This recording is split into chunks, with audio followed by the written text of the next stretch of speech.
नमस्कार बच्चों, कैसे हो आप सब।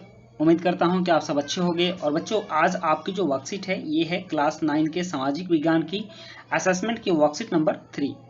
आज की वर्कशीट में हम लोग एसएसटी की असेसमेंट करेंगे, मूल्यांकन करेंगे। हमने कितना जाना, कितना समझा और कितनी बातों को हम याद करके रखे हैं, इस चीज़ को हम समझने वाले हैं। और खुद का मूल्यांकन भी करेंगे कि हम कितने पानी में हैं। तो बच्चों, यहाँ 10 प्रश्न दिए गए हैं और 10 प्रश्न के एक मार्क्स मिलेंगे, यानी कि कुल 10 मार्क्स के हैं।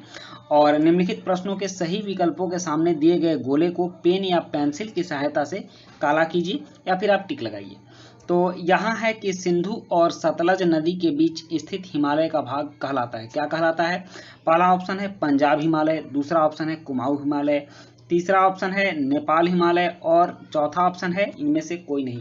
तो आप जानते हैं वर्कशीट में इसकी पढ़ाई भी हुई है कि सिंधु और सतलज नदी के बीच की स्थित भाग को पंजाब हिमालय कहा जाता है, इसलिए ऑप्शन ए सही होगा। और उसके बाद है निम्नलिखित में से हिमालय की किस श्रेणी को वृहद हिमालय के नाम से जाना जाता है। पहला ऑप्शन है हिमाचल श्रेणी, दूसरा है हिमाद्री श्रेणी, तीसरा है शिवालिक श्रेणी और चौथा है इनमें से कोई नहीं। तो इसका आंसर होगा हिमाद्री श्रेणी, क्योंकि आप जानते हैं कि सबसे उत्तरी हिमालय को बृहद हिमालय के नाम से जाना जाता है और उत्तरी हिमालय में ही हिमाद्री श्रेणी आती है, इसलिए इसका आंसर बी होगा। नेक्स्ट है पश्चिमी घाट का सर्वोच्च शिखर कौन सा है। तो यहाँ प्रश्न 3 है, इसका ऑप्शन है महेंद्रगिरी, बी है एवरेस्ट, सी है अनाईमुडी और डी है नंदा देवी। तो प्रश्न 3 का ऑप्शन सी अनाईमुडी सही होगा, क्योंकि यह पश्चिमी घाट का सबसे ऊंचा पर्वत है। उसके बाद है प्रश्न 4 की पुराने जलोढ़ के मैदान जो वेदिका जैसी आकृति बनाते हैं कहलाते हैं, क्या कहलाते हैं। तो ऑप्शन ए है भाबर कहलाते हैं, फिर भांगर कहलाते हैं, खादर कहलाते हैं और इनमें से कोई नहीं कहलाते हैं। तो पुराने जलोढ़ के मैदान में जो वेदिका जैसी आकृति बनाते हैं वे बांगर कहलाते हैं। इनको भांगर भी लिखा गया है, कहीं कहीं बांगर भी बोला जाता है। तो इसका सही आंसर होगा बी। उसके बाद प्रश्न 5 है कि निम्नलिखित में से कौन सी आकृति ज्वालामुखी निक्षेप से बनी है। तो 5वां प्रश्न का पहला ऑप्शन है हिमालय पर्वत, बी है प्रायद्वीपीय पठार, सी है उत्तर के मैदान और डी है मरुस्थलीय भारतीय मरुस्थल। तो इसका आप जानते हैं कि यह बलित पर्वत के निर्माण से हुआ है और इसमें ज्वालामुखी निक्षेप उत्तर के मैदान में है ही नहीं, भारतीय मरुस्थल में भी नहीं है। तो इसका करेक्ट आंसर होगा प्रायद्वीपीय पठार। उसके बाद प्रश्न 6 है कि भारतीय रेगिस्तान में पाए जाने वाले बालू के अर्धचंद्राकार टीले को कहा जाता है, क्या कहा जाता है। तो 6 का ए है लूनी और बी है बरकान, सी मैकाल और डी है झील। तो यहाँ लूनी नदी का नाम है, मैकाल भी झील का नाम है और झील तो यहाँ झील तो दिया ही हुआ है। तो इसका ऑप्शन बी सही उत्तर है बरकान। उसके बाद यहाँ है प्रश्न संख्या 7 से 10 में 2 वक्तव्य दिए गए हैं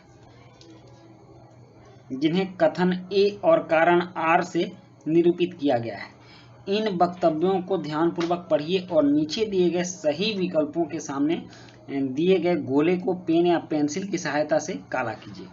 तो यहाँ देखिए, यहाँ जो ऑप्शन ए है वह अगर कथन ए और कारण आर दोनों सही होगा और कारण आर कथन ए की सही व्याख्या करता है तो आप ऑप्शन ए को चिन्ह लगाएंगे। और अगर कथन ए और कारण आर दोनों सही हैं लेकिन कारण आर कथन ए की सही व्याख्या नहीं करता है तो आप बी को टिक करेंगे।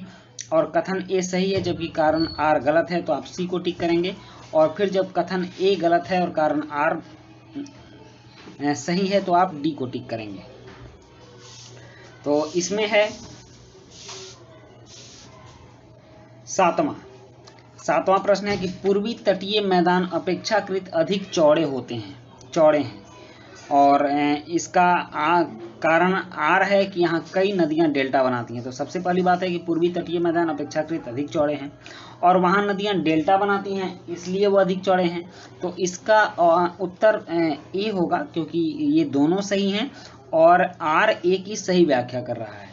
उसके बाद कथन आर है कि रेगिस्तानी इलाकों में विरल वनस्पति पाई जाती है। विरल वनस्पति का मतलब होता है बहुत कम वनस्पति, और रेगिस्तानी इलाकों में अल्प वर्षा होती है। तो यह भी सही है और यह भी सही है। और अल्प वर्षा होती है यही कारण है कि वहाँ विरल वनस्पति पाई जाती है, तो कारण भी सही है। तो इसका मतलब इसका उत्तर भी ए सही होगा। उसके बाद भारत का उत्तरी मैदान सघन जनसंख्या वाला क्षेत्र है और भारत का उत्तरी मैदान सपाट है और नदियों द्वारा लाए गए जलोढ़ से बना है। यही कारण है कि उत्तरी मैदान सघन जनसंख्या वाला क्षेत्र है। तो इसका मतलब कि यहाँ भी ए सही होगा। कथन ए और आर दोनों सही हैं और आर ए की सही व्याख्या कर रहा है। उसके बाद है कि भारत का पठारी भाग खनिजों के मामले में समृद्ध है और भारत का प्रायद्वीपीय पठार नदियों द्वारा लाए गए जलोढ़ से बना है। तो इसका ए सही है और आर गलत है। कथन आर गलत है। तो कथन ए सही है और कारण आर गलत है। तो इसका ऑप्शन सी आंसर होगा। आप सी पर टिक लगाएंगे। तो बच्चों ये थी आपकी 9th के असेसमेंट की वर्कशीट नंबर 3 और इसी के साथ ये वीडियो कंप्लीट होती है। वीडियो अच्छी लगी हो तो लाइक सब्सक्राइब कमेंट जरूर कीजिएगा। मिलते हैं नेक्स्ट वीडियो में। Thank you.